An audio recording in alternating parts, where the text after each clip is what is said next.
Bonjour à tous dans cette nouvelle vidéo. Aujourd'hui, vidéo sur le Pink Panther. Alors, le flipper était juste là. Ça fait au moins 20 ans qu'il est là. Donc ça fait au moins 20 ans qu'il n'a pas tourné. Donc je vais vous montrer étape par étape ce qu'on fait lors du premier branchement d'un flipper pour éviter de cramer tout. Donc déjà, le premier truc qu'on va faire, c'est inspection visuelle de la caisse et du fronton. Et après, je vais vous montrer ce qu'on fait exactement. Donc, ce que je vous invite à faire, c'est prendre un cahier et noter tout ce qui n'est pas normal.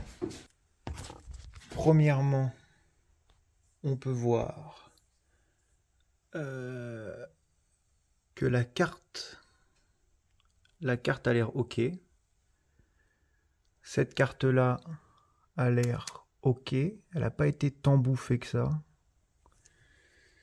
La carte driver, ça va. Là, elle est quand même bouffée par la rouille. La carte son qui se balade, bon. Dans les trucs qui pourraient m'inquiéter potentiellement, il y a quand même pas mal de fils coupés. Ça a l'air d'être les fils des ampoules. Donc il y a très peu de chances que le fronton s'allume. Ok. Pas mal de câbles qui se débarrent. Donc, je vais noter. Je vais faire deux catégories électroniques et une catégorie esthétique. On va commencer par l'électronique. Donc j'ai noté les fils qui se baladent. La lime a l'air vraiment pas mal, hein. Je suis étonné. Carte son RAS. Le truc qui m'emmerde, ouais, c'est ces fils. Tous les fils des ampoules se baladent. Alors qu'est-ce qu'ils ont foutu, je ne sais pas. À voir. Là, on sait que c'est un origine France, parce que tout est écrit en français. Ensuite, une fois qu'on a fait le fronton, on va passer à ce qui se passe dans la caisse.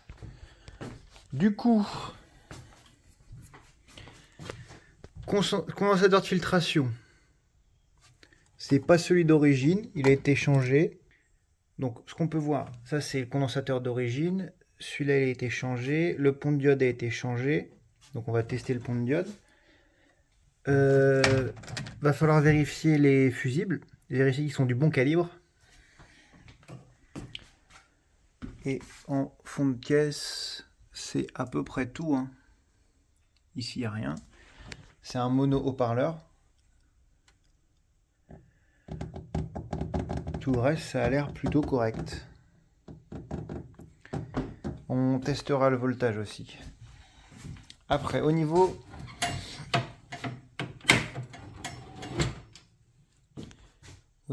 des trucs qui manquent, on voit qu'il manque les cartes bumper. Il en manque 4. Donc ça, c'est important à savoir.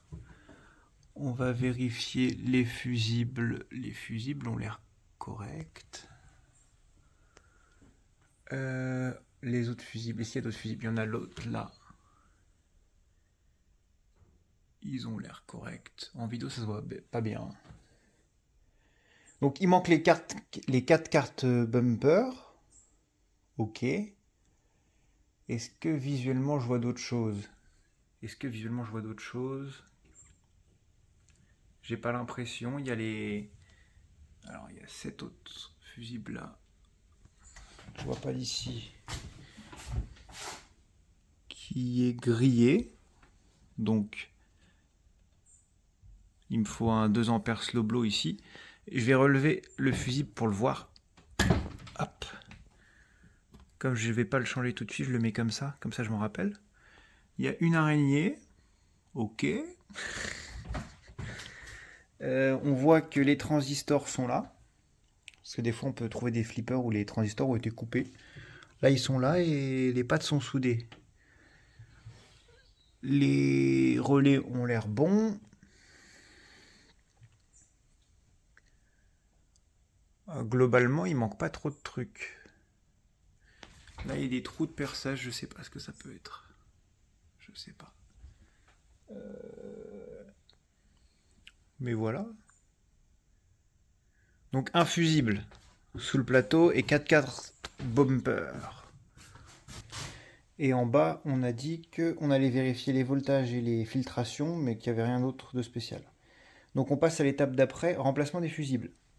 On va passer à l'étape d'en dessous, on va vérifier nos voltages dans les ponts de diode. On va vérifier le voltage dans les ponts de diode et la filtration dans le capacitor. Et si tout ça c'est bon, on vérifiera les tensions de sortie dans la carte en haut. Alors, la première étape, ça va être de déconnecter les cartes qui se trouvent dans le fronton. Donc on va pas se faire chier trop. La CPU, on va virer l'alimentation de la CPU. Et on va déconnecter cette broche-là, cette broche-là. Et ça devrait être bon. Voilà. Je mets du courant dans la bête. Donc je le démarre. Ok. Il y a un petit bruit de winding qui est normal. On voit que ça s'allume sur le plateau. Ça c'est pas branché donc ça chauffera pas. Ça pas branché, ça chauffera pas. Celle-là non plus n'est pas branchée donc elle chauffera pas. Donc je ferme le fronton.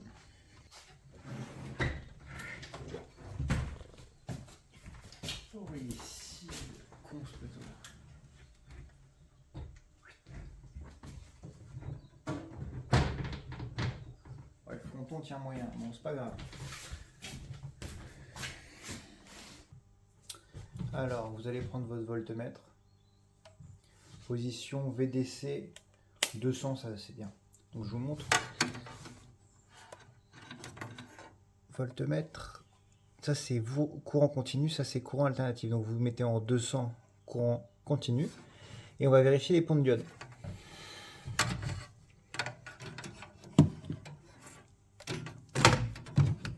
Vous voyez bien là, super. Ok. Donc pont de diode. Le vert c'est le ground, donc c'est la masse. Donc on prend toujours la masse et après on croise. Donc là on voit 15 volts. Ça fait beaucoup. Si tous nos voltages sont décalés, il va falloir qu'on fasse la modif sur le transformateur. On va tester le deuxième, le 24 volts non contrôlé. 24 volts DC. On est à 37 volts, c'est beaucoup. 24 volts contrôlé. On est à 28 volts. Ensuite le 6 volts.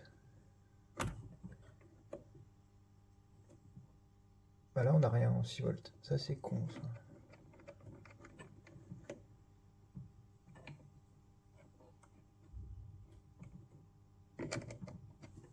ça. Mais ça c'est du AC. Apparemment on n'a pas de 6 volts pour les lampes. Mais les lampes. Ah oui, les lampes, il a grillé. Le fusible. Parce qu'on les voyait tout à l'heure allumés. Donc je pense que le fusible des lampes a grillé. Alors. Playboard d'imulsion F2. Il a une sale gueule. On va tester les fusibles quand même. Alors, pour tester les fusibles, vous coupez votre flipper.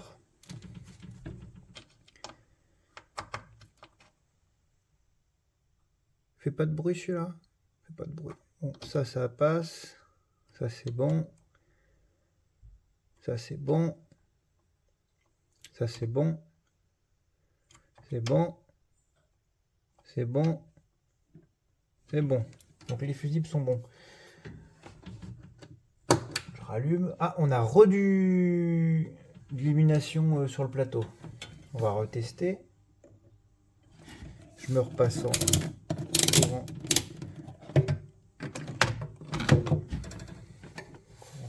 Alternatif. On a bien nos 6 volts.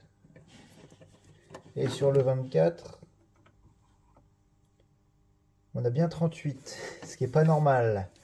Et sur le 12, on a 16 volts, c'est beaucoup trop. Donc ça, on va regarder. Par contre, le 6 volts est bien. Ok. Je revérifie mes bobines contrôlées. On est à Il y a un problème.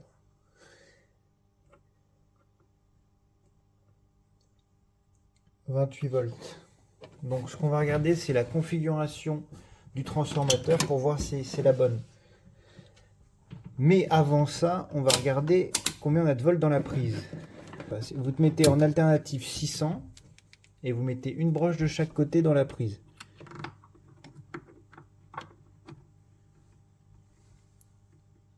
Et on voit qu'on a 232 volts. Ok. Donc après, ce qu'on va faire, c'est qu'on va aller voir la configuration du groupe, parce qu'on n'a pas envie de mettre nos doigts là-dedans. Et ce qu'on va regarder, c'est ici. Alors, je vais essayer de vous montrer. C'est la configuration à cet endroit-là. Parce qu'en gros, c'est ça qui détermine quel est le courant de sortie.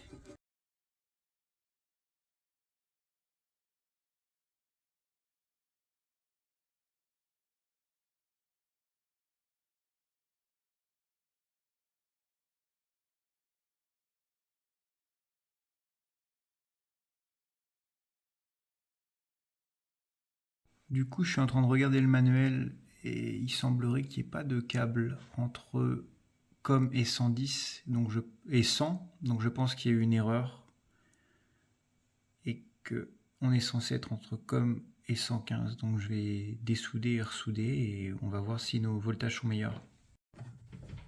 Donc j'ai complètement débranché le flipper pour éviter de s'électrocuter. Ensuite, je fais chauffer mon fer. Je l'étame.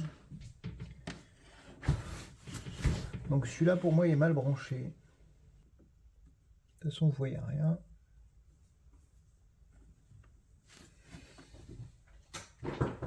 Ok. On revérifie les voltages DC. Je rebranche et on vérifie les voltages. Tout n'a pas cramé. Ok. On se remet sur les ponts de diode. Du coup,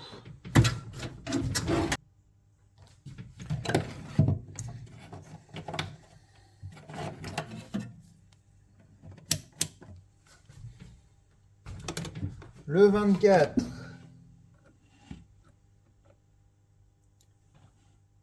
38.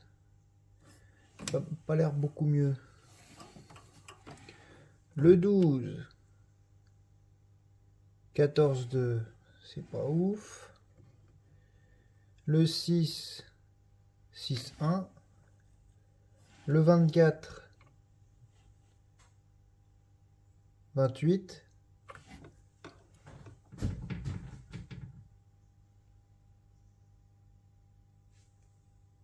Alors j'ai décidé que j'allais vous éduquer un petit peu, parce que il est toujours bon et temps de s'éduquer. Ce que vous voyez ici, donc c'est le pont de diode 12 volts. Et à côté, c'est le capaciteur de filtration. À quoi ça sert? Là, vous avez votre 12 volts qui sort du transformateur. Donc ce truc-là, il y a écrit 12 volts quelque part. Alors, je sais pas où exactement.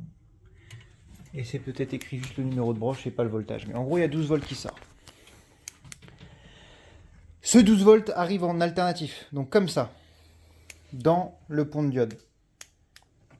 Ensuite, il est transformé en 12 volts continu. Mais continu comme ça. Ça fait des vagues comme ça. Et donc du coup, après, on a le capaciteur de filtration qui permet de le lisser. Et donc ce soit un beau signal 12 volts continu, pas en vague comme ça. Et donc ce qu'on va faire, c'est qu'on va prendre l'oscilloscope et vérifier qu'il fait bien son boulot. Donc voilà ce que ça donne le signal non rectifié grâce au capacitor. Et voilà ce que ça donne rectifié. Super. Et donc on a mis un autre.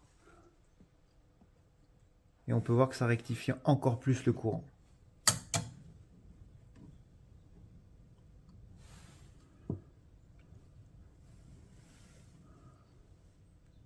Ouais, c'est mieux quand même. Donc je vais rebrancher la lime, on remet du courant et on fait des tests.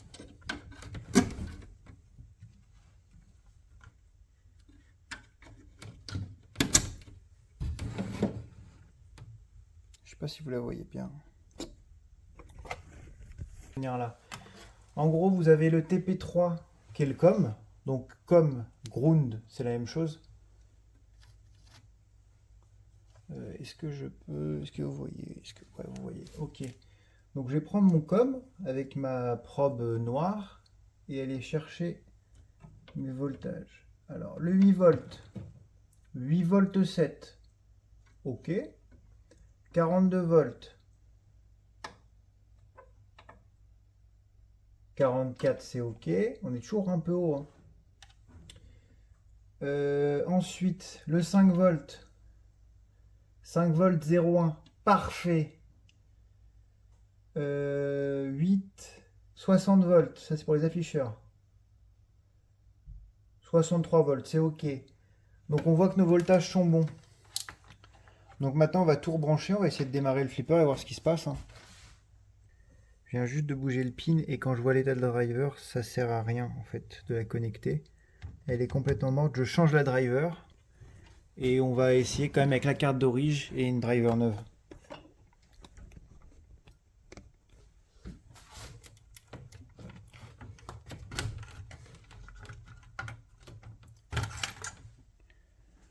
Donc vous voyez la gueule des pistes. La gueule de la driver. En fait la soudure elle s'enlève tellement elle a gondolé. Avec l'oxydation. Là c'est une catastrophe. Bon je la change. J'ai une pinball.store pour la remplacer.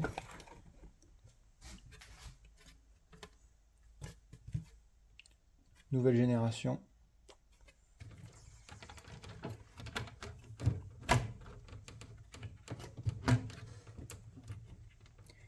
Qui monte en lieu et place évidemment de l'origine. Hop. Hop. Hop.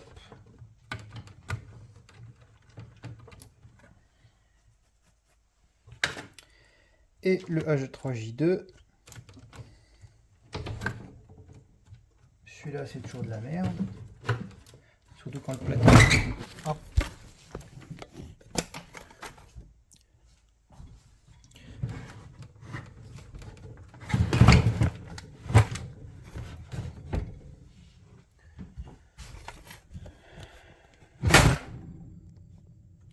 J'ai remis le plateau pour pouvoir reconnecter mes pins. Ok. Ok, ok, ok. On va espérer que... Bon, la CPU, apparemment, elle est programmée en Haunted House. Donc, on va voir ce que ça donne. Mais on devrait au moins avoir les afficheurs. Si ça marche. C'est des générations quand même très similaires.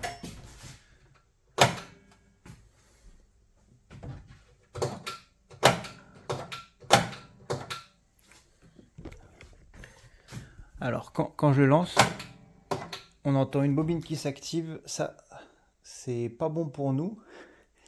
Ça veut dire que la programmation du Haunted House fait bouger la pin. Donc, je vais essayer de trouver une carte programmée pour le Pink Panther. Bon, comme on peut le voir, il n'y a absolument rien qui marche. Donc, il va falloir changer les cartes. Donc comme vous pouvez le voir, le Playfield a reçu pas mal de dégâts, donc je vais commencer à démonter et faire la liste de tout ce qui est réparable ou irréparable. Donc dans cette petite boîte, je vais mettre toutes les... Je sais pas comment ça s'appelle, je vais mettre ça. Et dans la grande boîte, je vais mettre les plastiques, parce qu'il y a beaucoup de plastique cassé, et donc du coup il va falloir que j'essaye de trouver toutes les petites pièces pour voir ce qui me manque. Donc je vais démonter tranquillement et pendant ce temps-là, les afficheurs vont tourner et ça devrait les régénérer. J'ai déjà passé un coup de bombe contact dedans. C'est mieux, pas pour tous. Donc souvent quand vous avez des problèmes de ce type-là, le mieux c'est de les laisser tourner. Et ils vont avec le temps se régénérer.